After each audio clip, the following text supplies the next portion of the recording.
Hello, everybody, and welcome to this PMP Certification Fast Track Coaching Program. This is Masterclass number 2. Today, we're going to be looking at project scope management, project schedule management.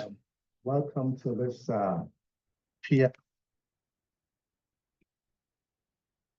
As I said, we're going to be looking at project scope management, project schedule management, project cost management, and project quality management. And then we're going to round up with a few next steps, okay? So that's really what we're going to be doing today. So let's go ahead and begin. I'm Dr. KD Ewulu. I'll be working with you today. I'm the lead trainer for KD Leadership. I'm the developer of this upcoming PMP Certification Fast Track Coaching Program. All right, I'd like to start by talking about the PMI. The PMI is the world's largest project management certification body. It's called the Project Management Institute. Okay, and in the PMI, there's something called the ATP and there's something called the ATI. The ATP is an acronym for the Authorized Training Partner. The company KDEL is an ATP, is an Authorized Training Partner. It's authorized by the PMI to run programs that will lead to the PMP certification. The ATI, on the other hand, is the acronym for the Authorized Training Instructor. Now, there's all sorts of instructors within the PMI Project Management Institute family. But to be an instructor for the PMP, which is the world's most recognized project management certification, means that you're teaching the flagship class. And that's what a lot of you are looking at.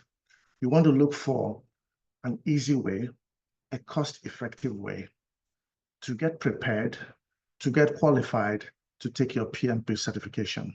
Because once you get that PMP certification, it assures you of at least 36% increase in your salary, recognition in your field, promotion, and it equips you with a knowledge base to handle complex projects.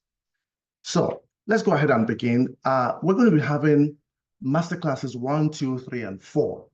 We had the first one on April the 2nd. The second one is today, May the 2nd. The third one will be on June the 2nd, and the last one will be on July the 11th. After which, we'll be starting the PMP Certification Fast Track Coaching Program on July 16th. So, what are the benefits of the PMP Certification Fast Track Coaching Program? Number one, it helps you meet the 7,500 hours PMI qualifying prerequisites for the exams.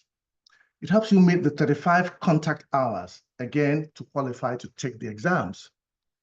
It provides all the study and prep materials directly from the Project Management Institute. It helps with exam documentation with the PMI to prepare you for that exam. It doesn't make sense to meet all the prereqs, but because of documentation lapses here and there, you're not able to qualify to take the exam. So my team is going to be helping you get all that done. You don't just have to worry. Basically, we provide accountability touch points. And then, of course, it saves you about $6,500 in overall costs and also offers convenient monthly payment plans. All right, so let's just go ahead and start. I will be sharing my screen just a little bit, just so that you guys can follow me going forwards, okay? So let me go ahead and share my screen, and then we can start with the masterclass proper. So this is masterclass number 2, and there are 4 sections here. We're going to be talking about project scope management. All right? Okay, having said that, project scope management has 6 processes. Okay, and these processes include plan scope management, collect requirements, define scope, create work breakdown structure, which is called the WBS, validate scope, and control scope. And a lot of these we're going to go into detail when we get into the coaching program proper, when we get into getting you ready for the exam. All right? Okay, I just wanted to give you a heads up on that, exactly what it is project scope management entails. So, as you can see on the screen, project scope management has inputs, tools, techniques, and outputs. All right? You have to understand that these are the things that are part of the system: inputs, outputs, tools, and techniques. What are the inputs? The inputs include the project management plan, the project charter, enterprise organizational factors, and what you call organizational process assets. The tools and techniques include expert judgment and meetings. And then the output, of course, is the scope management plan and the requirements management plan. Now, I want to point something out here very briefly before we move on. When you get into the exam, each of the management plans, there's scope, there's cost, there's quality, there's procurement, there's risk, on and on and on. When you talk about inputs, there are two standard inputs that are common across all those. And those are the enterprise environmental factors and the organizational process assets.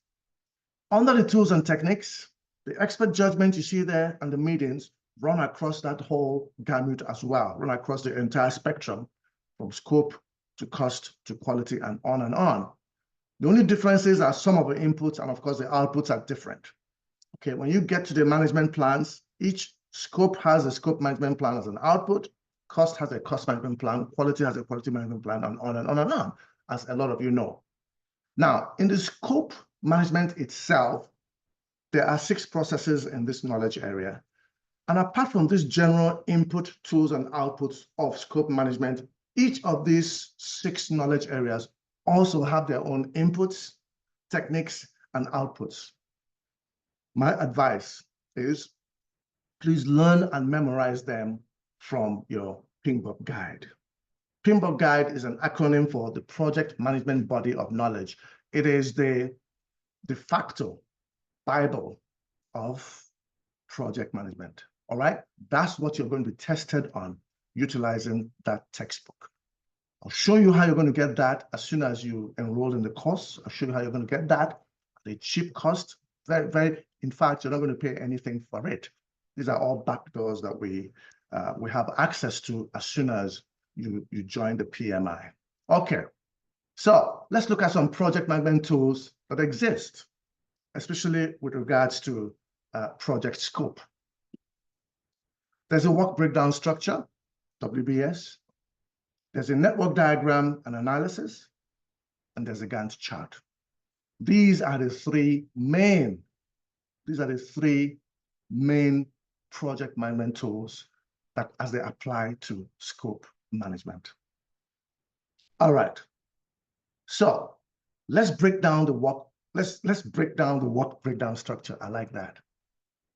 Basically, the work breakdown structure addresses what tasks must be completed, in what order they must be completed, who the tasks are assigned to individually, and how much time is adequate for completing the tasks. These are the main components of a work breakdown structure. Basically, a list of tasks, but you now have to sequence them. Okay, it's like going to a hairdresser's salon, right? You got to wash your hair before you can dry it. That kind of thing. So there's got to be sequence, okay? And then, of course, you know the people that each task is assigned to. And they are the ones that will tell you exactly how much time is required to complete each of those tasks. These are the things involved in the work breakdown structure. Now let's jump straight into the network analysis because we don't have a lot of time. In the network analysis, you're aligning your tasks according to precedence. Basically, which tasks must be performed first and which tasks depend on previous tasks for their commencement or completion. It's pertinent to remember here that some tasks can be performed concurrently, simultaneously, at the same time. We call them parallel tasks. Now, you're going to end up adding your task durations for each task, as I said earlier, based on recommendations from the assigned resource personnel. That's your team members or subject matter experts. They are the ones who tell you exactly how much time it's going to take to perform the task that is assigned to them, not you as a project manager. So if you're the SME, understand that that's your job. If you're the project manager and you're taking this course, understand that you have to delegate that task to different people, and they now give you feedback on how long it's going to take to complete each task. You now aggregate all that time to get a budget. But we're going to get to that. Now, in a network analysis, you perform what is called a forward pass. And that's from start of the project to finish of the project. The forward pass allows you to calculate the early start, called the ES, and the early finish, called the EF. You're also going to perform a backward pass from finish to start of a project, and that determines the late start of a project and the late finish of the project. I don't want to go into too much details here, otherwise we're going to spend the entire day here just on the network diagram and analysis. Let's look at the tool called the Gantt chart. The Gantt chart are basically horizontal bars depicting tasks and their durations. There are calendar dates included, showing each activity, starting date, and finishing date. There are also links between dependent activities, and basically you're going to have a pictorial view of task relationships. Basically, there are tasks that are called FS, finish start, and there are tasks that are called SS, start start. Basically, finish start means that this task must finish before the next one can start. SS is start start. That means both of them start together, simultaneously, parallel tasks. They don't necessarily have to end at the same time based on the differing durations of each of the tasks, but they're going to start at the same time. Basically, the Gantt chart finally includes subject matter experts who are in charge of each activity and, of course, their degree of involvement. Some people can spend 2 hours on a project per day, 3 hours, 5 hours. Some are there. A project manager is on that project 8 hours a day, and on and on. So that is in the Gantt chart that you depict that, so you know how to calculate the costs of your project per day, per hour, per week, and on and on and on. Now, that brings me to, I'm going to be ending on scope management. I'm going to do a little review, which is just one question I'm going to be sharing with you, the kind of sample examples that come up in an exam. All right? So the example is expert judgment, interviews, data analysis, representation, and context diagrams are all examples of what? Is it A, collect requirements, which is part of tools and techniques? Is it B, define scope, which is part of outputs? Is it C, project initiation, which is part of inputs? Or is it D, communication planning, which is part of the processes? The answer to that is A, collect requirements. Basically, these are tools and techniques used to collect and elicit project requirements. So basically, expert judgment, interviews, data analysis, you're using them as tools to collect project requirements going forwards. All right, I want to share a little bit here, stop for 30 seconds and share a little bit here about the PMP qualifying information, because that's what a lot of you are here today for. So traditionally, it takes about 3 to 5 years to amass, to put together your verified project management experience. The KDL team has patented a 17-week, 4-month path. Look at that difference between 3 to 5 years and 17 weeks. That's what the KDL leadership is offering. Traditionally, again, it requires you showing evidence of between 4,500 to 7,500 hours of signed-off project management activity to be approved to take the PMP exam by the Project Management Institute. The KDEL has perfected a 112-day, once-per-week Zoom-delivered alternative that will meet the 35 contact hours that you require to get things done. All right. I just need to stop a little bit there. Let's go to schedule number B, project schedule. We're going to be talking about project schedule right now. And in project schedule, as I said, there are 7 processes there. As you can see on the screen, plan your schedule management, define activities, sequence the activities, estimate the activity resources, estimate activity durations, develop your schedule, and control schedule. Remember, when we talk about schedule, we're talking about time. We've done the scope, which is the boundaries. Now we're going to look at time. What is required at different points in time to get the job done? Again, I'm going to start with the inputs, tools and techniques, and outputs of project schedule management. And as I said, on the inputs, there are 2 out of the 4 you're going to see here that are common across most of the knowledge areas. And those are the enterprise environmental factors and organizational process assets. Of course, the inputs here include the project management plan and the project charter. Those are inputs. What are the tools and techniques? Here again, there are 2 that are common: expert judgment and meetings. And in addition to that, there are analytical techniques because we are discussing time management.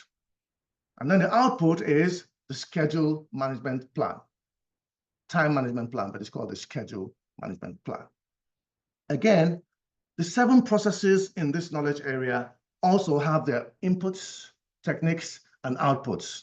It's your prerogative, it's your job to learn and memorize them from your PMBOK guide. Let's move on. So let's break down project time management, which is project schedule. Let's just break it down right now. All right? A schedule, project schedule, has activities that are assigned durations and then sequenced in a logical manner. That makes sense.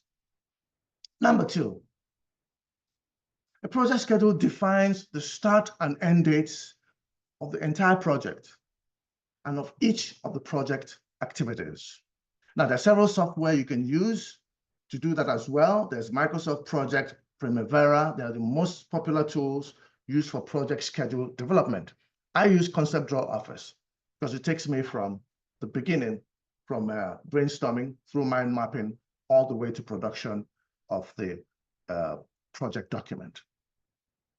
Now, there's a manual sequencing of a project schedule, and I recommend that for small projects. Okay? It allows project managers to develop, calculate, and leverage network diagrams, critical paths, and resource allocations and reallocations.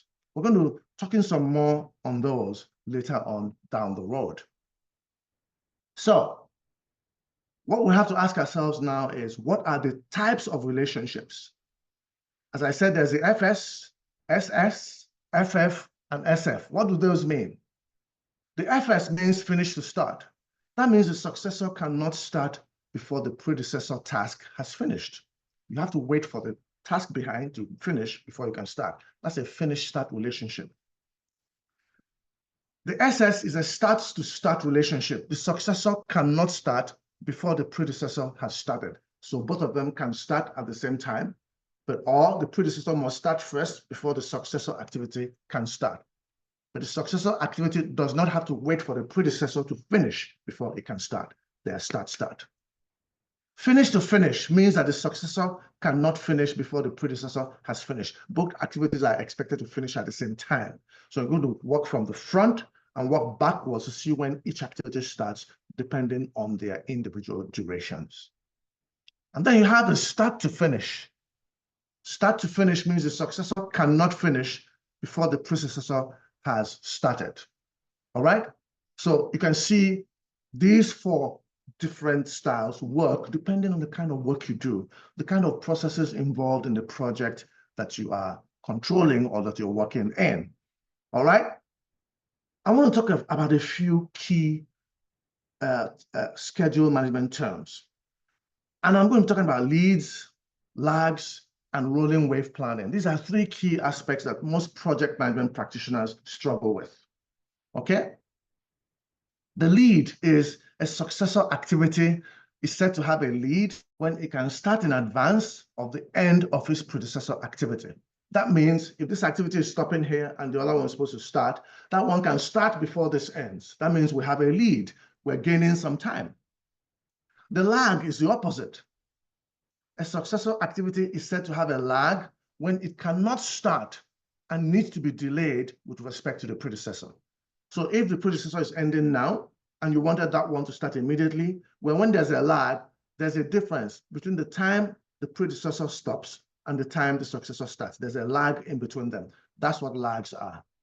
And then, of course, rolling wave planning is an iterative planning technique in which the work to be accomplished in the near term is planned in greater detail, while the work to be done in the future is planned at a higher level. Basically, you're not waiting to plan out your entire project from start to finish before you start execution. If you've planned out stage 2, you can start executing stage 1 while you're planning stage C, and on and on. So your plan, some people are ahead planning and others are coming behind executing. All right. An example of that is if you are laying plumbing pipes or drainage pipes along a street. The first gang are the ones that dig the ditch. The second gang coming behind them are the ones that lay the pipes. And the third gang coming behind them are the ones that fill up the ditch. That is rolling wave planning. You don't want to dig the ditch all the way from beginning to the end. Let's say it's 5 miles. You don't want to dig 5 miles before you come back and lay 5 miles of pipe and then come back again and close them.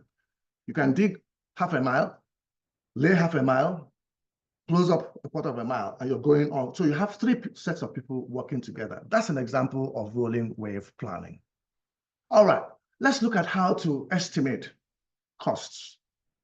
All right, when we're looking at cost estimation techniques going forwards, all right, because that's all part of time management. All right, expert judgment is defined as an educated guess. Analogous estimation is defined as actual costs from a past similar project. If you had a similar project before, you don't have to reinvent the wheel. You just go ahead and pick up those ones and massage them based on today's costs. So you're not working from scratch. Parametric modeling is where you have standard parameters to estimate the cost. For example, you can say this costs $20 per square foot. You're going to buy carpeting, for instance. It's $20 per square foot. So based on that, you can calculate exactly how much the carpet is going to cost you if you're looking for 500 square foot of carpet. That is parametric modeling of estimation. Bottom-up estimation is where the cost estimates of individual activities roll up to the costs in one final estimate. For example, building costs. You get the bill from the bricklayer, the plumber, the electrician, the ironmonger, all that comes together. You're rolling it up, is bottom-up estimation. It's the most accurate form of estimation because you're getting the estimates individually from the people who will actually do the work. The estimates are more accurate. All right? And then you have computer model estimates. Basically, you're utilizing project management software that often has the capability to provide cost estimates. All right, so let's get into the tools for developing your schedule. All right, and those tools include schedule network analysis. I talked about the network analysis where you have those numbers. We're going to show you that a little bit. The critical path method, the resource optimization method, data analysis, what-if scenarios, simulations, leads and lags. We talked a little bit about that. Schedule compression, where you talk about crashing and fast tracking. Project management information system. Of course, we're looking at computers now and PMOs, project management offices and databases. And then, of course, agile release planning. I'm going to just give some small definitions of those going forwards. So let's go. Before I talk about schedule network analysis, I want to talk about one principal little thing called a box. It is called an activity nodule. Each of those boxes represent an activity. And in that activity, we have an early start, an early finish, a late start, a late finish, the duration of the activity, and something called the slack. So when you're performing a forward pass, I want you to see the V in red. The forward pass means that you are adding up the early start plus the duration to give you the early finish. Basically, the formula there, as you can see on the screen, is early start plus duration gives you early finish. If you know when you're starting the project or the activity, you know the duration of the activity, that way you can know when you're finishing. It's simple. Now, on the other hand, there's something else called a backward pass. The backward pass is aimed at identifying and calculating the late start and late finish of the activities. So what happens here? Basically, your late finish minus your duration gives you your late start. All right? So in the forward pass, your early start plus duration gives you an early finish. In the backward pass, your late finish minus your duration gives you your late start. Bear that in mind as we go forwards. Okay? Now, sometimes in the exam, they don't give you that this way. They give you an alternate node leveling, and that's what I'm sharing with you now. You can see this is a bit different. The duration is at the top middle. So in essence, the early start plus the duration gives you the early finish. However, the late start plus the duration gives you the late finish, as you can see. So what I want to say here is it's important to use whichever style of labeling that you see in the exam. Once you understand the principle, early start plus duration is early finish. Late start plus duration is late finish. Simple. There's nothing difficult about it. All right. So let's move on. Now I'm going to talk about another phenomenon called slack. Okay? A lot of people don't understand that there's a difference between float and slack. Okay? Total float or slack is the amount of time that a task can be delayed without delaying or extending the project finish date. So the amount of time you can delay one small task and it does not delay the completion of the entire project. That is total float.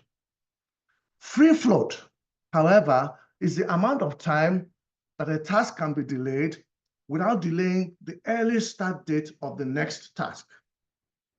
So free float deals with the next task. Total float deals with the entire project. Okay, so once you bear that in mind, you know that float is talking about the entire project. Slack is talking about the individual activities that comprise the entire project. In essence, the late start, take away your early start, is your slack. Or the late finish, take away your early finish, is the slack. So I'm going to be talking about vertical subtractions as we go on. All right, when we get there, I'm going to show you that vertical subtractions on the left-hand side and on the right-hand side of the activity nodule. That's how you calculate the slack. So a schedule network analysis, therefore, is a technique that generates the project schedule model. This technique includes what we call the critical path method, CPM, the what-if analysis, and resource optimization techniques. All right? So I'm going to introduce, as I did in the first masterclass, a fictitious project, a very simple project on the next slide. I'm introducing that because I want to use that to show you visually what the network diagram looks like. So on the top right there is the project. As you can see, there's A, B, C, D, all the way to J. Those are the activities. The predecessors are in the middle column, and the durations in weeks are on the right-hand side. So when you're talking about a critical path method, okay, what I'm not showing you on the right-hand side is the work breakdown structure. It's depicted on the right side. There'll be 4 paths from start to completion. We're going to trace the network and use the forward and backward passes to identify the activity slacks, which in turn is going to help us determine the critical paths. We're going to add up task durations along each activity path and identify the path with the longest time. We're also going to trace the path with 0 slack on each activity. Basically, these two summations are identical. They're going to identify the same critical path. So every activity along this line must therefore be completed within the time specified, or the project will not be completed on time. Now, there are other paths that will be greater than 0. Basically, you have some wiggle room. People can go on vacation, go on leave, take some time off, and what have you, without negatively impacting the finish date of the entire project. All right. So that is just a summation of what the critical path looks like or sounds like. So let's talk about the resource leveling technique, forward pass. Let me show you the forward pass right now with this fictitious project we're working with. All right, this is what the forward pass looks like. Yeah, I know it's a big picture and all that, but as you can see, activity A, if you look right there, you see that activity A has no predecessor. It's the first activity. That's the one on the left, on the extreme left here. It has a duration of 2 weeks. So you're doing 0 plus 2 is 2. That's the V, forward pass. We're moving from the left-hand side to the right-hand side. But something is happening here. A is feeding activity B, C, and D. Why is that? Because if you look here, you're going to see that the predecessors for activities B, C, and D is A, is the same. That means activities B, C, and D feed off from activity A. That's why activity A in this diagram is feeding into B, C, and D. You have those red arrows there. And that continues. That's how we get the diagram in place. Just look at the predecessor and connect them together. And that takes you to the end. The V's is to calculate when each one will start, when each one will end. Remember, the forward pass is meant to calculate the early start and early finish. And the backward pass is meant to calculate the late start and late finish. So let's go to, so basically you can see only the numbers on top are complete. The numbers on the very top of each of those boxes is complete. Those are the numbers, early start and early finish. Okay? When we do a backward pass, we're going to focus on the numbers below, which are empty right now. So let's go to that screen. All right, and we're going to do the backward pass right now. And that backward pass, you're going to see, I'm going to start from the J on the right-hand side and move to the left-hand side. Okay, and basically look at those green arrows are going backwards. Those green arrows tell you how the subtraction is done. 22 at the bottom here on the right-hand side, take away 5 gives you 17. The 17 goes over here. 17 take away 6 is 11. 17 take away 5 is 12, and on and on and on, all the way back to A. That is a backward pass. What you've just done now is you have populated the early start, the early finish, the late start, the late finish. Why do we need to calculate that? Because without them, you cannot calculate the slack. And as I said to you, the slack is different. The slack is a vertical subtraction. In each of those blocks, which are activities, a vertical subtraction. Let's look at activity A. If you look on the left-hand side, 0 take away 0 is 0. 2 take away 2 is 0. Look at the numbers in red. Those are the slacks. Let's look at activity B. 2 take away 4 is 2. 6 take away 8 is 2. That's why you have those 2's there, and on and on. So as you go on from the beginning to the end, you're just doing a vertical subtraction on both sides of the boxes, and they're going to be the same. If they're not the same, then there's something wrong with the calculations. You got to go back and get that done. All right? So that's what has just happened here, as you can see. We're taking them away vertically. All right, once you've done that, you now see the numbers. You're going to trace the activities that have 0 slack.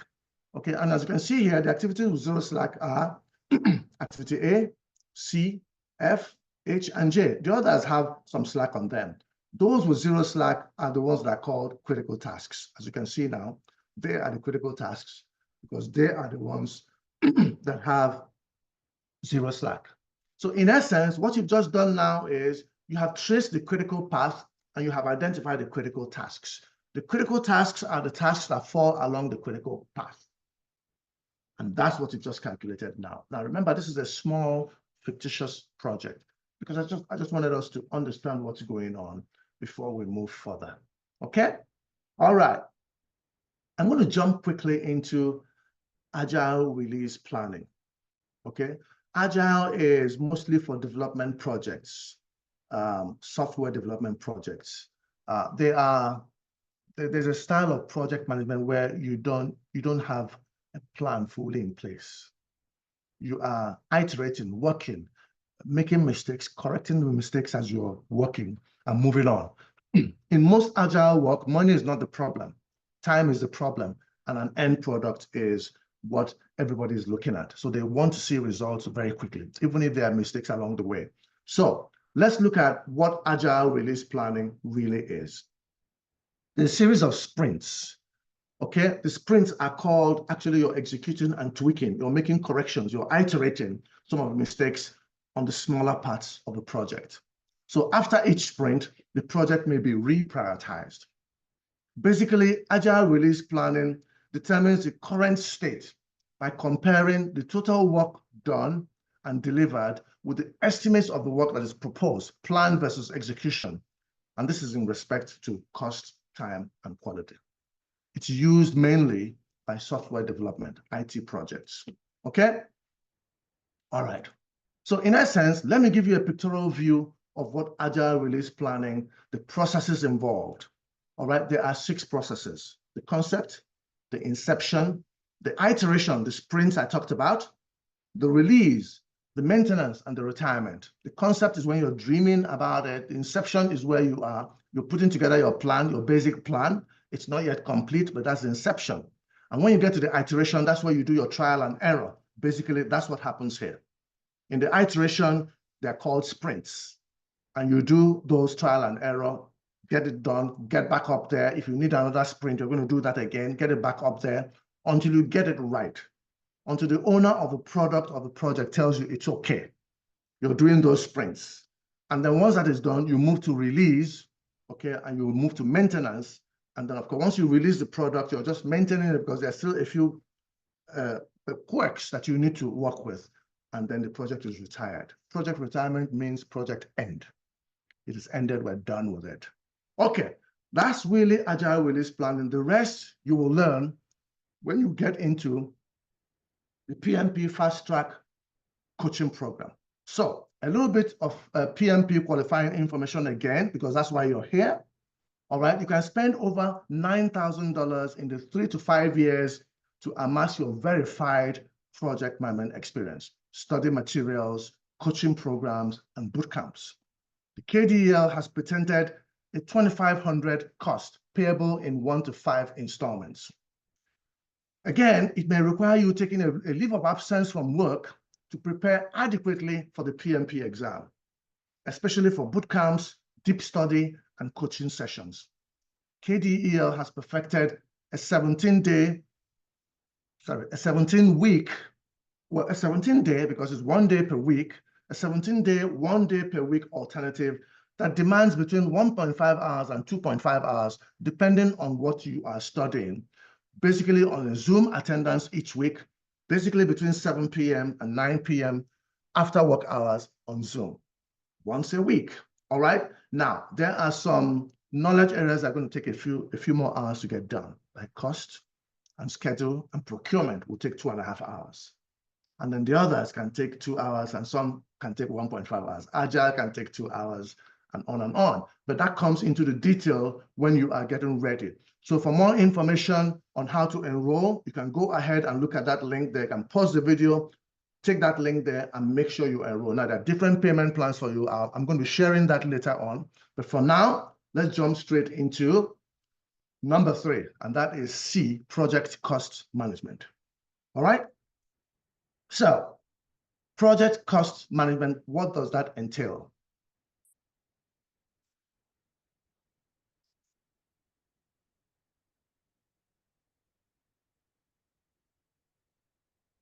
Project cost management includes the processes involved in estimating, budgeting, and controlling costs so that the project can be completed within the approved budget. It has to be finished. The project has to be completed within the approved budget money. Now, again, note that the techniques for estimating costs of projects are the same as the techniques used for estimating time. All right? So the schedule that we're working on now and the cost that we're looking at right now, again, the techniques for estimating those are the same. And the output in this regard is called the cost management plan. This is a plan that contains the details about managing costs on a project. The project cost management plan is a subsidiary of the project management plan. So, what does project cost management entail? There are 4 different aspects. Number 1, you got to plan your cost management. You got to estimate your costs. You got to determine your budget, and then you got to control your costs during execution. You see what we're getting to now? These are the things that you have to do in cost management. All right. Let me share my screen again because I need you to be with me on this page going forwards. All right. So let me share my screen again. We can move on. Again, as you see here right now, you can see the inputs to the project cost management is enterprise environmental factors, organizational process assets. Is that familiar? Yes. The same inputs that we had. Of course, there's a project management plan and a project charter. And if you go to the tools and techniques, again, you see a repetition there. Commonality, the expert judgment and meetings. Of course, there's analytical techniques as well there. And the output is the cost management plan. That is the output. Now, these four processes in this area also have inputs, techniques, and outputs, and it is up to you to learn and memorize them from your PMBOK guide. Learn and memorize them from your PMBOK guide. Now, in controlling costs, I want to say here that the tools and techniques are central to this knowledge area. Everything you're going to be seeing in the exam will be focusing on earned value. How much work has the money we put in done? Is it in consonance with the plan we made, or are we overrunning costs or underrunning costs? Are we spending more at every stage, or are we spending less? That's really what it is, and that's where what earned value is about. You want to know the formula, and I'd like you to go to, when you're ready, you have your PMBOK guide, you go to table 7.1. Table 7.1 is where you go to see the costs, the earned value formula involved, all right? Okay, let me share that with you right now, exactly what it is that you're going to be seeing when you go to table 7.1.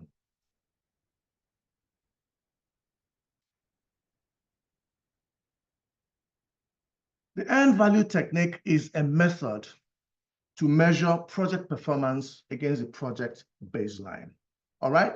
You have the acronyms on the left: PV, EV, AC, BAC, EAC, ETC, VAC. These are all terms. You can see the descriptions there: planned value, earned value, actual cost. Just listen to the meaning of the words. You don't have to try to cram them or memorize them. Just listen to the planned value, the value you planned. Earned value, what you actually earned after getting the work done. Actual cost, what you actually spent in the field, not what was planned, and on and on. Budget at complete, what the end budget was after you completed, not what you planned, but after you completed, and on and on and on. So it's just quite simple going forward, okay? On the second page, I'm going to share some more acronyms as well on earned value, all right? Some of those acronyms, as you can see here: cost variance, schedule variance, cost performance index, EAC, estimate to complete performance index, on and on. These formulas are important. You have to memorize them to be able to work out the problems during the exam. You see why it takes 3 to 5 years to get this done. But as I said, KDEL has put together a 17-week intensive course. Once a week, we're going to meet for 2 or 3 hours online. And at the end of 17 weeks, you should be ready to take your PMP exams. Remember, all the material comes directly to you from the PMI. We are just conduits to give you the stuff and to train you and to answer your questions. And there's going to be an exam simulation towards the end to ensure that you get a hands-on on what the exams look like and what kind of questions and answers are coming your way. All right. So, in summarizing cost management, I'd like to say something. Cost estimating is an educated guess of how much an activity or a project will cost. It's not exact. That's why it's called an estimate, cost estimating. All right? Budgeting will take a cost estimate, set aside some funds to complete the project. Budgeting can also include durations or calendar start and end dates. I'll advise you to review your cost management processes and the concept of earned value. You want to review those going forwards. All right, it's time to answer a cost question, all right? Because after each one, I'd like to share a cost question with you, just for you to get a grasp of what is coming your way going forwards. So The question and answer here is spending for the project in the chart is, what is it? Remember, the blue line shows you the plan, and the magenta line shows you the actual expenditure. So as you can see here, the blue line, which is the plan, is slightly higher than the actual.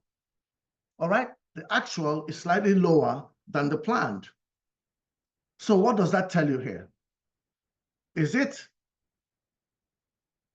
that the actual cost is below the plan, but it is increasing? Is it that it's ahead of a plan, but under control? Is it that it's ahead of plan and out of control? Or is it that there's not enough information to know? The answer to that, my friends, is A. It is below the plan. As you can see here, the magenta line is below the plan, but as you get higher, it is increasing, and somewhere in the middle there is going to become the same as the plan. So you have to be able to read through what you see and just answer the question simply. Don't overthink it. If you go through the course, you know the material. Okay? A lot of people fail exams because they overthink things. It's simple. Just answer what you've learned and you'll be fine. All right, it's that time again when I'm going to give you some more PMP certification fast track information. All right? As I said, your study materials will come directly from PMI once you grab your spot.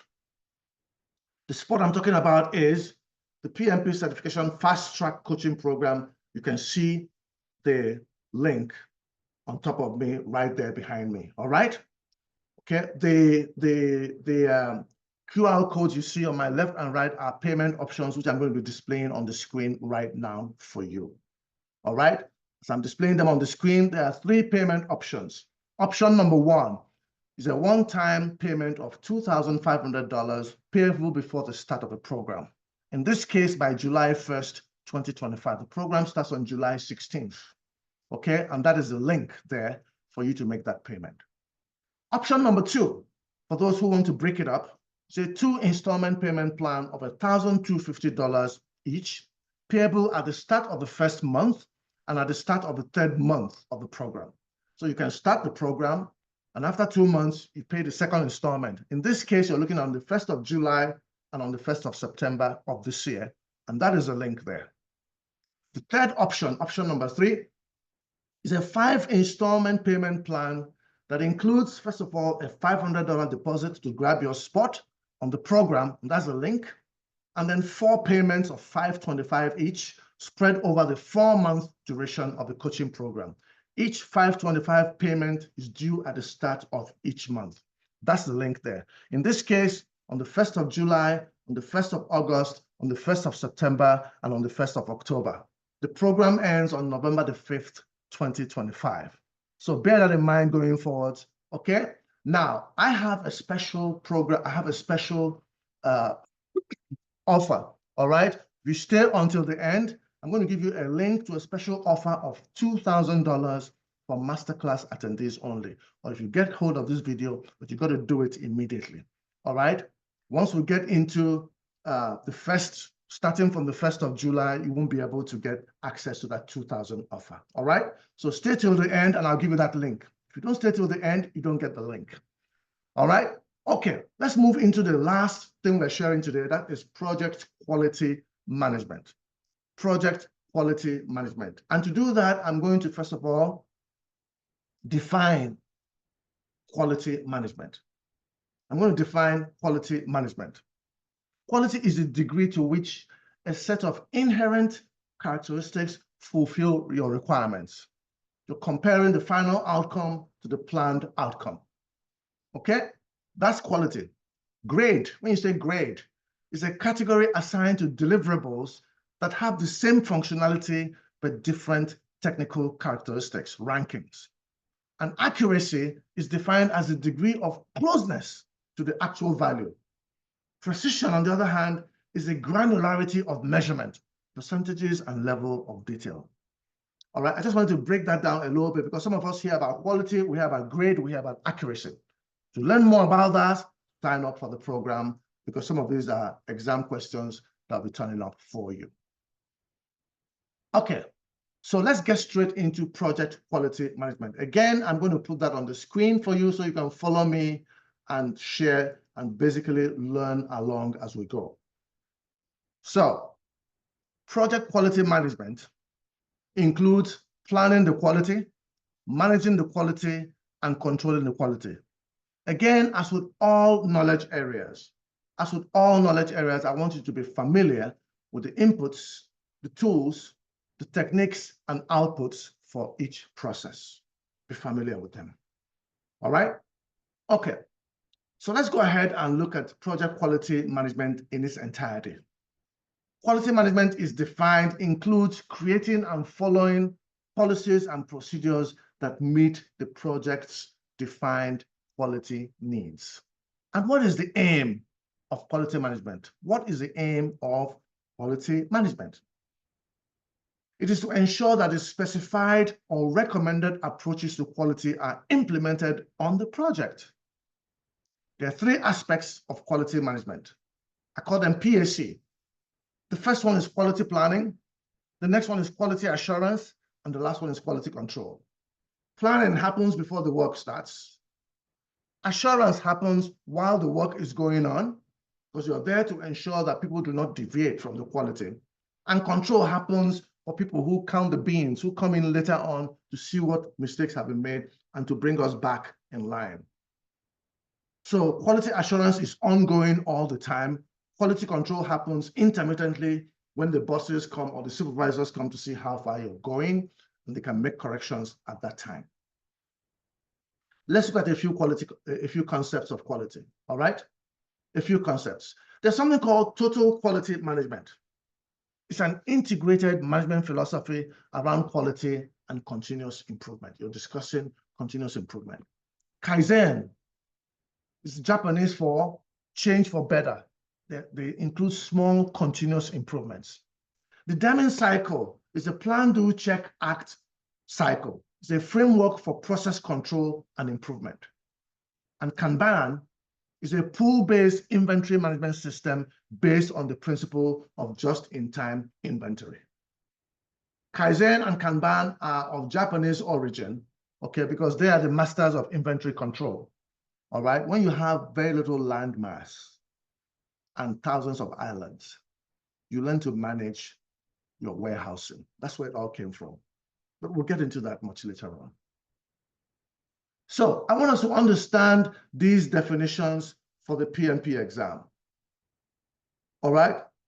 Quality management, grades, categories, and ranking, accuracy and precision, basically percentage and detail, cost of quality, producing and maintaining quality, optimal quality, maximum achievable cost per value or cost-wise. Optimal quality is the maximum you can achieve basically with the money that you're spending. Now, there are a couple of quality management tools we're going to be looking at. Okay, I kind of reel them out right now, and then we can break them down a little bit. Okay, we're going to be looking at the cause and effect diagram, check sheets, flow charts, bar charts, histograms, scatter diagrams, and control charts. All right, I'm going to introduce us to the concept of Six Sigma. All right, so again, let me share that with us. We're coming to the end of the masterclass, okay? I just want you guys to just bear with me, pay a little bit of attention right now so we can close this thing out coolly, all right? Now, what you have on the left-hand side there is a bell curve. It's a normal bell curve. And this is how to depict your standard deviation, okay? So a standard deviation is used to measure how far the data is from the mean. The mean is the red dotted line at the center of the bell curve. So in any such distribution, if you go 1 sigma above or below, it covers 68% of the data. At 6 sigma, and that's what the name 6 sigma, the distribution covers 99.9997% of the data. That means you are only allowed, as a Lean Six Sigma person or a PMP credentialed project manager, you're only allowed 4 mistakes out of 1 million occurrences. That is the high level of precision that is required from you and I as project managers. Time to go into quality management question, and then we're coming to the end. We're looking at a quality management question right now, and then we're coming to the end. So the question here is, the three processes of project quality management are plan quality management, perform quality assurance, control quality. That's A. Or quality planning, quality improvement, quality control. That's B. Or C, plan quality management, manage quality, control quality. Or D, quality assurance, quality planning, quality management. Is all very confusing, isn't it? But we went through that a couple of slides back. The correct answer is C. You're planning, managing, and controlling quality, and these are the processes in quality management. Plan quality management, manage quality, control quality. You see how, don't overthink it. I said to you, it is PAC, all right? All right? It is plan, assurance, and control. Plan quality, manage quality, and control quality. Manage is done in real time throughout. All right. I did promise you that at the end, I was going to share the PMP certification early bird link, okay? The one that gives you only a $2,000 pricing, but you have to get it now. So just go ahead right now. This is a PMP certification early bird link, all right? This is the early bird link. And that is a link on the top of that, okay? On the top of that, again, the QR code will take you to that link. You can get it. It's going to be put down immediately. People have access. Once we finish our last masterclass, it gets put down. It will not be accessible anymore. So if you have this video, take advantage of it. Go ahead and get your seat ready. We'll start on July the 16th. All right? That's just me trying to reward those who've taken the time to spend the time with me and to watch this video with me. All right? Okay. So take a little time there and get that done because we're moving ahead. As I said, it is a $2,000 early bird full payment. Normally, the full payment for the program is $2,500. And those who are paying in installments are going to be paying $500, $525, $525, on and on and on. You can just get it done right now. You're good to go. So pause that video and get it done. But I have to move on. So the next thing I want to share with you is the fast track information. All right. The first QR code you see here is a QR code that describes the PMP certification. All right. If you click on that, if you take a picture of that QR code, if you take it to our website where you see the full description, the landing page, the full description of the PMP certification. The second QR code you're going to see is looking at option 1. The $2,500 one-time full payment. Well, if you're watching this video, I'm giving you an early bird offer of $2,000. So you might want to leave this alone and grab the $2,000, okay? The third one you're looking at there, the third QR code you're looking at is option 2, the $1,250 two-time payments, first of the month, the first week of the first month, and the first week of the third month. Remember, the program is 4 months. So you pay month 1 and you pay month 3 twice, and you're good to go. The final QR code we see there is option 3. And this first one is a $500 deposit. And the other QR code on the right-hand side is the $525 4-time payments. So these two come together. At the bottom there, these two come together because they're really the same. It's 5 installments, but the first payment is $500 to grab your seat, and the other 4 installments are $525 on the first of every month subsequently. Okay? All right. So again, you can pause that video here and take that screenshot going forwards. All right. So having said that, I want to share with you, again, the early bird versus the full payment link. All right? The early bird versus the full payment link. I'm going to be sharing that with you going forwards. Okay, I want you to take your time right now and go ahead and get your early bird payment on the left-hand side there. And then your full-time payment on the right-hand side, that will be the early bird payment will go away. So please avail yourself of that opportunity. Well, that brings us to the end of the program. This is masterclass number 2, and we have reviewed scope, schedule, cost, and quality. And I've also given you some information on how to get your seat on the program. You can either use the link on top of my head there to get those, or you can use the link on the screen right now to make it happen for yourselves. Our next masterclass is going to be occurring on June the 2nd, 2025, again by 6 p.m. Eastern on LinkedIn, YouTube, and Facebook. We're going to be streaming to those as well. The notifications are going to come in, so you want to connect with me on LinkedIn so you can receive those notifications. You can receive all the build-up to this very exciting program, because what we're trying to do is to ensure that by November, you're a PMP. And that's a big deal. It's a big deal in the project management world. So on June the 2nd, we're going to be having masterclass number 3. And that is going to be focusing on project human resource management, project communications management, project risk management, project procurement management.